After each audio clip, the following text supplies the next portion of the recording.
welcome back to my channel. My name is Darian and today I'm going to be talking about the worst books that I read in 2021. So this video is always fun to film because I love ranting about the books that I hate, and now I get to do it for a whole video. It's gonna be great. Obviously, disclaimer as always, if you love these books, if these are some of your favorite books of all time, obviously that means that you need better reading taste and you need to adjust your priorities, and stay tuned for my best books of the year video so that you could read those books instead of these ones. Obviously I'm joking. Please don't be offended if you like these books. I am not trashing on your taste in books. I'm just trashing on these books and how much I hated them. I mean, I feel like we should all know this by now. Like, we all have different opinions because we're human beings, so we don't need to get upset with people. Okay? So anyways, moving on. Also, yes, I still have my Christmas decorations up and you can fight me if you don't think I should have that. So we're unhinged today. This is all about negative energy, okay? So let's get started, I guess. I have 10 books plus one honorable mention, so I will start with the honorable mention. The reason this is an honorable mention is because I did DNF this book, so I didn't feel like it was fair to have it in like the top 10 worst books I read because I didn't even finish it. Also, if you hear a bunch of noise, Lazo is just wandering around my room right now, so apologies. But the honorable mention is She Who Became the Sun by Shelley Parker Chan. This was a book that we read for the Whiners Book Club, and you will notice a bunch of books from the Whiners are on this list. We really know how to pick them, guys. I don't even know how to explain what this book is about. From what I remember, we're following this young girl, and growing up she's always been told that her brother will amount to great things while she will amount to nothing. But then after her father and her brother dies in an attack, which leaves her without any family members left, she decides to assume the identity of her brother, go to the nearest monastery, live as a monk, and just live his life and assume that she will be now destined for great things because that was her brother's prophecy. And listen, this book is not a bad book by any means. It's just that I did not like the writing style at all. I had no idea what was going on most of the time, and maybe that's just because I'm dumb, but also, you know, I just didn't mesh with the writing style very well. I don't know what to tell you. I read like half the book and I was so confused about who each character was, what the heck was going on. I really didn't know. Like, I was just reading it so confused, and I was basically just forcing myself to get through it for the Whiners, and then I just had to give up. So I DNF'd it about halfway through, and I don't think I'll ever pick it up again, but I'm very happy for all the people who loved this book because I know a lot of people did, but unfortunately it just wasn't for me, and yeah, so I DNF'd it. So now let's get into my 10 worst books of the year. This is in no particular order except for the last two will be like my top 2 worst books of the year. Those are in order, but the rest of these, no particular order. So the first one I want to talk about is One Last Stop by Casey McQuiston. I honestly forgot I read this year, but I did. I read it like pretty soon after it came out, honestly, and I really did not like this book. I was so excited to read this because I loved Red, White, and Royal Blue. This one just missed the mark for me. We're following this girl named August, and she just moves to New York City, and on the subway one day she meets this girl named Jane, and she's like, wow, this girl is so pretty, I like her. And then every time she gets on the subway she sees the same girl and she's like, how is it that every single time I get on the subway this girl is in the same car as me? Well, it turns out that Jane has been displaced in time. She's actually from the 70s and she is trapped on the subway. So August is trying to figure out how to rescue Jane and get her off the subway, and then they fall in love. And like,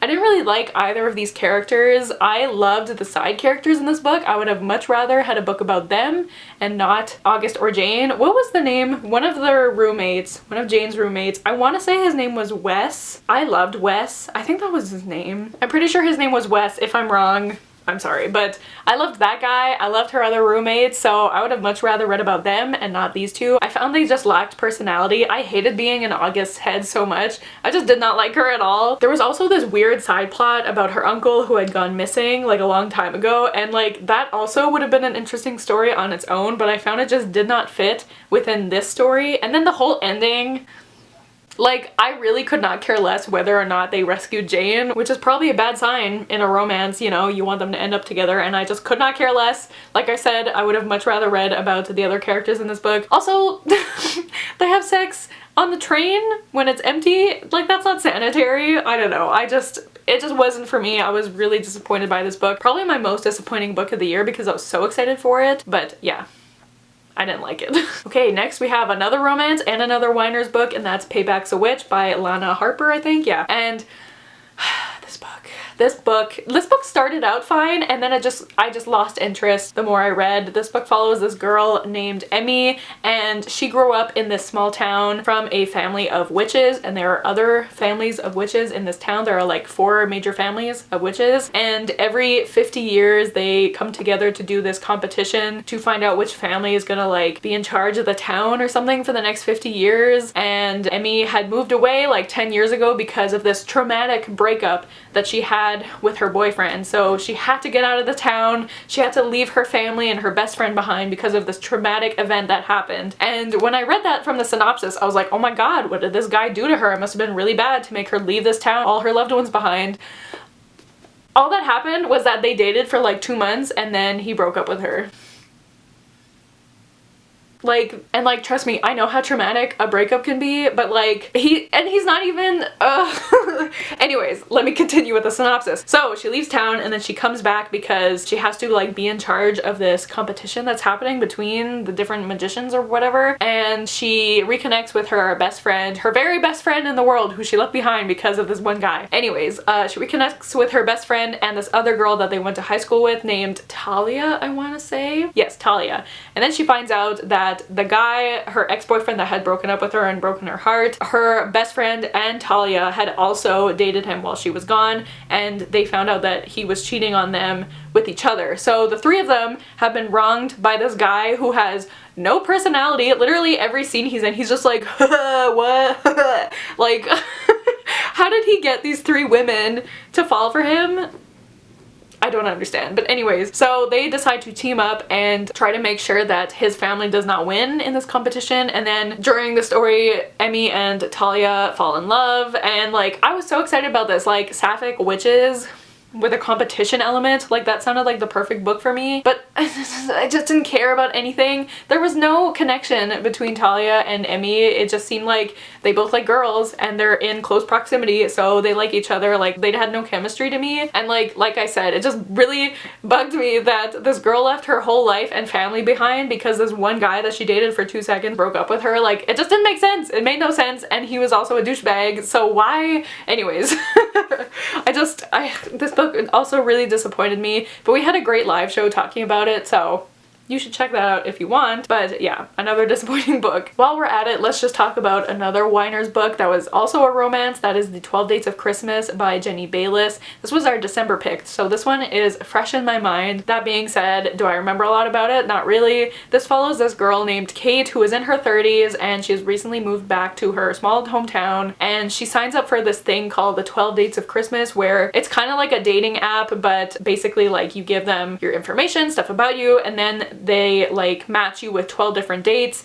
and they organize the dates for you, so you meet up with 12 different people and see if you hit it off with one of them. And obviously it's Christmas time, and this book also, it started out like I was liking it fine. I wasn't loving it, I wasn't hating it, I was just like, this is fine. And then the more the book went on, the more stupid I realized Kate was. She was so stupid. Oh my god, she never used her freaking brain. So basically, she goes on these 12 dates, and every single guy on these 12 dates, they had 2 types of personalities. Either they were really nice and Kate like kind of saw a future with them, but then they realized they were in love with their ex, or they were an asshole and were just in it for sex. Also, one of the guys she went on a date with turned out to be gay, so they became friends. That was it. So there really was no thought process into these characters and their personalities, and it's clear from the first page that Kate is going to end up with her best friend Matt, who have a history together. But Matt was just so annoying. He was so annoying. He complained so much. He whined all the time, and like at one point they get into this big fight near the end of the book, and like his reasons for being mad at her made absolutely no sense, and that should have been a sign for her to get the heck away from him, but she didn't. She was like, wow, I'm so in love with him, but he's not in love with me, and I was like, I can't deal with this. And also, like, I know I know a lot of people, like, they wouldn't care about this, but the amount of times her car would get stuck, like, so many times the plot hinged on her car getting stuck in the snow, so she'd have to either like find a way home, or like some random guy picked her up and then there was like kind of a thing between them. And I was like, why doesn't this town have a snow plow? If it snows so much in this town, it just seemed like her car, either she needs a better car or this town needs a better snow plow. Like, the amount of times her car got stuck in the snow, I was like, this shouldn't be happening in this town. Like, obviously, yeah, if it snows a lot, but like, anyways, it just wasn't making sense. If it snows a lot in your town, you should invest in a better snowplow. That's just all I'm saying. Also, another thing, Kate's job just made no sense. Like, her job was essentially like creating designs for this company. That's all I understood from it. But she also baked for the cafe that Matt worked at. I didn't understand, because it seemed like she basically worked at this cafe almost full time, but she was also like walking around and looking at nature and be like, wow, this would be a great design. And I was like, I didn't understand what her job was. Anyways, so clearly I did not like this book very much, and we had another great discussion for the whiners talking about this book. So yeah, I read that. Let's talk about this book next. I'm about to upset a lot of people, but I do not care. The next book is Home Before Dark by Riley Sager. I was so excited for this book because I had never read a Riley Sager book. This was my very first one, and I had heard amazing things about this one. Like, a lot of people, this seems to be their favorite Riley Sager. So I was like, oh my god, I'm for sure gonna like this one. And I simply did not. So basically, do I remember what this is about? We're following this girl. I don't know her name. What's her name?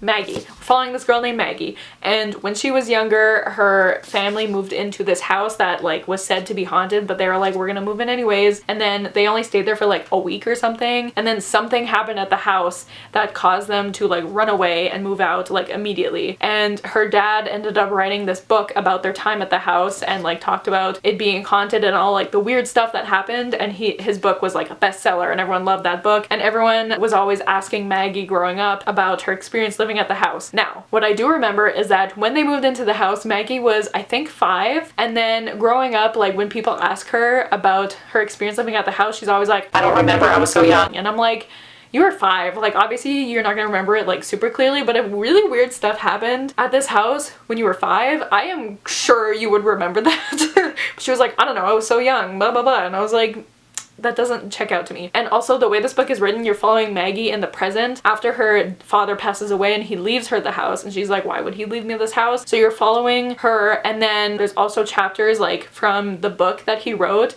so it's kind of like happening, what's the word? I almost said perpendicular. You kind of have like these parallel timelines where like she goes back to the house and like kind of weird things are happening, and then you're following like the father's book where weird things are happening. And I just hate it. First of all, I hated the ending. First of all, as if I haven't been complaining about this book. But I hated the ending. I obviously can't say what it is, but I found the ending, like, I already wasn't liking this book, but then the ending just kind of ruined the whole book because of stuff that you find out, and it's like, okay, so what was the point? I don't know. This book really disappointed me. I really didn't like it, and like, I would definitely be interested in reading some of Riley Sager's other books because I have high hopes for some of his other books, but this one just really missed the mark for me.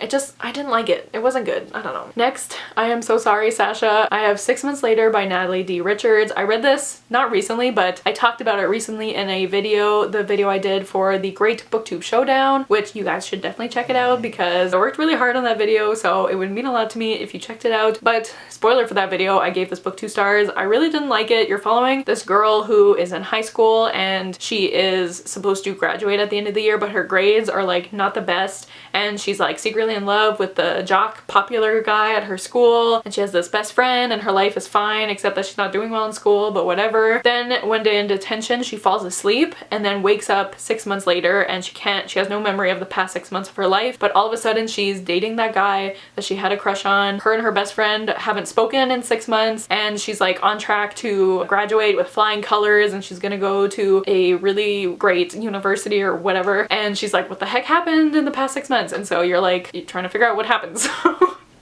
Like, first of all, the main thing was I really didn't like the way this was written. I found the writing just very cheesy, and that's just a personal preference. Depending on the book, I guess, I just don't really like cheesy writing, but especially for a thriller, like, I want to be kind of creeped out, and at no part of this book was I like, ooh, what's gonna happen? Like, I was more like, huh? Like, I was just kind of confused the whole time, and then when you find out like what's really going on, like it just came out of nowhere and there were no hints at all during the book that would be like, ooh, maybe you'll figure this out. Like I like when there are hints so that there's a chance that I'll figure out what's really going on, but there was none of that. So when the big reveal happened, I was like, what?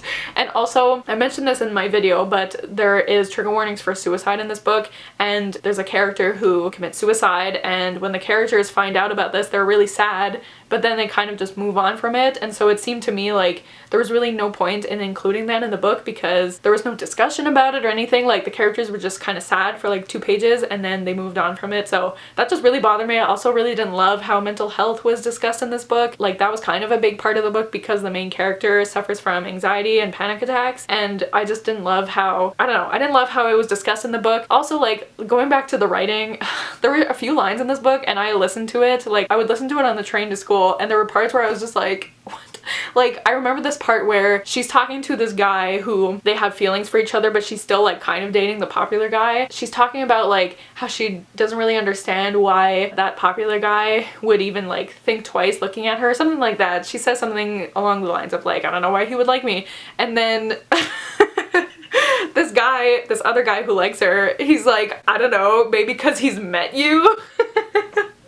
And I had to like pause the audiobook because I was laughing, not in a great way, but I don't know. It was just lines like that and I was like, what? Like, what? And obviously they're in high school, so I don't know. I didn't like it. I'm so sorry, Sasha, but yeah, I didn't like it. The next book, I'm realizing there were a lot of romances that I didn't like this year. Interesting. But anyways, the next book is The Bride Test by Helen Huang, which is very interesting because I really liked The Kiss Quotient and I loved The Heart Principle. I haven't made my best books video yet, but The Heart Principle might be on that, but I still haven't finalized my list yet. But anyways, I read all 3 of those books this year in the same month actually, and it just like, The Bride Test compared to the other 2 books it just seemed like a huge step down for me. So all 3 of these books are companions, and each story you're basically following like these 3 different guys. 2 of them are brothers, one of them's their cousin, but you're following like the female love interests to these guys, and those are the companion stories. Did that make any sense?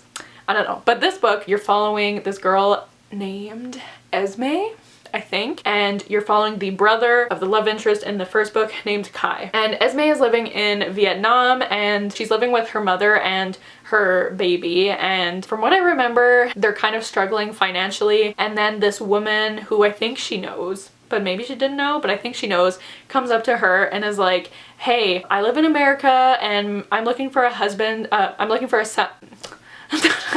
I'm looking for a wife for my son, is what I'm trying to say. I'm looking for a wife for my son, and do you want to come to America and potentially be his wife, and you know, you'll have a better life there? And so Esme's like, maybe I should do that. And also, if I go to America, I could potentially find out about my father, who like, she never knew him, so she wants to find out his identity. So she's like, okay. So she goes, she meets Kai, who is the love interest, and they have this relationship. And I just, first of all, I really did not like Esme. I found some of the decisions that she makes in this book, I'm like, what are you thinking? Like, I find her and Kate kind of similar from 12 Dates at Christmas. Like, they just did not think through their decisions sometimes, and especially when you have a baby. Like, I'm not talking about her decision to go to America, but like some other things that she does in the book, I was like, what are you doing? So I don't know. Honestly, I don't remember too much about this book. I remember I read it very quickly because I kind of just wanted it to be over with so that I could read The Heart Principle, because I'd heard much better things about that book. But this book just really didn't work for me. I didn't buy into the romance between Esme and Kai. Like, I didn't see their connection at all. Kai also, like, he was very horny all the time, and like, that's very valid, you know? Some people are just horny all the time. For me personally, did not love hearing about that, especially through the audiobook. I was like, okay, let's reel it in, buddy. So yeah. Didn't love this book, unfortunately, but I did love the other 2 books in the series, so read those. You don't have to read this one, in my opinion. So next we have a book that was sent to me, and I feel very bad when I don't like the books that are sent to me, but that is Ferryman by Claire McFall. And like, this book wasn't even bad per se, it's just that it was written very young. Like, this is classified as YA, and it's definitely not middle grade, but I would recommend this book to like 13, 14-year-olds. Like, there was a lot in this book that reminded me of Twilight, but like, this is definitely better better than Twilight, but still. So you're following this girl, again, do I remember her name? I think it's Dylan. Yeah, Dylan. And she's on the train one day to reconnect with her father that she hasn't seen in a very long time, but then the train crashes and she dies. And then when she like emerges from the wreckage, she sees this guy named Tristan, and he's like, hello, I am your ferryman, and I am here to like guide you across this wasteland that essentially leads them to the afterlife. So the book is basically them traveling to go to the afterlife, and then there's like these monsters that are trying to attack them. I just didn't really care. First of all, this was very insta love. Like, she sees Tristan and she's like, who is that beautiful boy? And obviously, like, yeah, she's a teenager, so yes, that does happen, but I don't know. I just, again, I did not buy into their romance. Also, like, Tristan, he says that he has like helped ferry like thousands and thousands of people because he's like, that's who he is. He's a ferryman, so he's helped like so many people throughout all of eternity cross over into the afterlife. So I didn't really understand what was so special about Dylan. Like, she's just some girl and he falls in love with her, and he's never fallen in love with any of the people that he's led over to the afterlife. Like, I didn't understand that. Like, there was literally nothing special about her except that she's very clumsy and she falls down a lot, which reminded me of Bella, obviously. I don't know, like, I really don't have much to say about this book because it was just like, it just really didn't seem like it was written for me. And I mean, this cover is beautiful, so that's good, but I just didn't like it. Like, I don't have that strong feelings towards it. I didn't like it. That's all. Okay, next, I know Rachel is buzzing right now. We have Lore by Alexandra Bracken. Yet another Weiner's book, and this won't be the last one that I talk about. I feel like half of these books are Weiner's books. But anyways, Lore, this we read way back in January, so a whole year ago I read this book, so I barely remember it. But from what I remember, it's about every 7 years there's this thing called the Aegon, and during this period it's like a week long, and all the gods on earth become mortal for a week, and so people try to hunt them, and if they're able to kill one of these gods, then they like take over the identity of that god. So like, if you kill Artemis, then you become Artemis, you know? So it was a very cool concept, but it just wasn't good. I did not like how this book was written. It was way too long. Like, I think this book is 500 pages, I want to say. Yeah, like, oh my god, the font in this is very big. But it's like almost 500 pages, and it really did not need to be that long. I did not like Lore as a character. I barely remember anything about her, to be honest, but one thing I remember is that like at the beginning of the book, she reunites with her friend from when they were younger, who she thought was dead for the past like 10 years. So she has been mourning this guy for 10 years, and then all of a sudden he shows up and he's alive, and she's like, wow, you're alive. And that's it. Like, I feel like I would have a bigger reaction to that, but that's just me. But I don't know, this book was like a slog to get through. I really didn't like it, and there was like twists in this book, and like they were supposed to be like, whoa, I did not see that coming, and I was just like, okay, like, where are you taking me? I don't know. And also the ending was so stupid. I hated the ending of this book. There's also sexual assault in this book, and I didn't think it was handled very well. There's just I didn't like this book at all, and we all know that Rachel hates this book, so, and this cover is beautiful, I love it, but I just did not love the insides, you know, and it's just so long. No. Okay, so we have reached the last two books in this list. So this next book I'm going to talk about is the second worst book that I read this year, and then the last one will be the worst book. And this next book, it was actually like, it held the title for the worst book I've ever read, and for a very long time I really thought this was going to be the worst book of the year, and then another book just swooped in and took the title away from it. But that book is Conviction by Denise Mina. Yet another Weiner's Book Club. Definitely the worst book we've ever read. We all gave this book 1 star, yet our live show for that book was iconic and had the most iconic moment, not only in Weiner's history, but in my personal booktube history. Off the rails for the 2 minutes. Is that Mackenzie Lee? Because that'd be really funny. Is it? It's probably not, but is it? But imagine. But what if?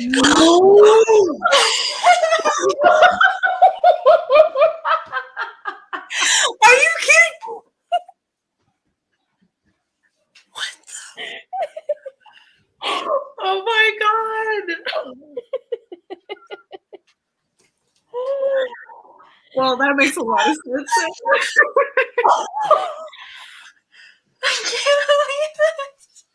I'm sorry, I just commented what on Mackenzie Lee's comment on his last book? Oh my god.